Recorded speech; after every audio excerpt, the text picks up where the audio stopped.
Իհարկե շատ ուրախալի է լսել թվեր 700,000, 800,000, այո, զինվորականը շատ բարձր պետք է վարձատրվի, բայց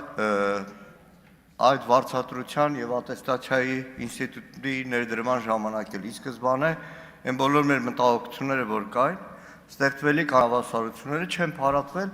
դեռ ավելի են խորանում, որովհետև զինված ուժերում ստեղծում է լրիվ, շարունակելով Տիգրան Աբրահամյանի խոսքը, լրիվ անհավասար պայմաններ։ Հիմա դիցուք այսօրվա քննարկում ազգային ժողովում լսող օրինակ թիկունքային ծառայության շատ զինծառայողներ, որոնց ատեստացիայի դեռ հերթը չի հասել, ստանում են շատ ավելի նվազ աշխատավարձ, քան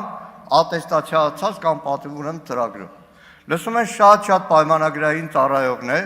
տարիներով մարտական հերթապահություն իրականացրած, որոնք և սուբյեկտիվ, և օբյեկտիվ պատճառներով ատեստացիայի այն անհրաժեշտ շեմը չեն կարողացել հաղթահարել, բայց գլուխը կախ,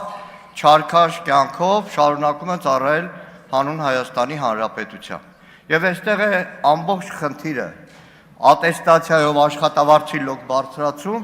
թե համատարած աշխատավարձի, բազային աշխատավարձի բարձրացում, որը հնարավորություն կտար շատ ավելի արժանապատիվ ծառայություն իրականացնել։ Իրականում, պարոն Պապիկյան, այս անհավասարությունը զինված ուժերում շատ նմանվում է, օրերս դուք նոր մոդուլային զորամաս եք բացել, աչքովս ընկավ շարք կազմած բարձրաստիճան զինվորականների բատինկաները։ Հրամանը տվել եք, որ սպիտակ բատինկաներ պետք է հագնեն, բայց որտեղից այդ բատինկաները ով որ խանութից կարողանում է գտնել։ Եվ եթե նայեք լուսանկարները, Արամը Թորոսյան ձեզ տա, կտեսնեք, որ 4-5 սպա, բարձր սպա կանգնած է, ամեն մեկի հագին տարբեր բատինկա։ Շնորհակալ եմ։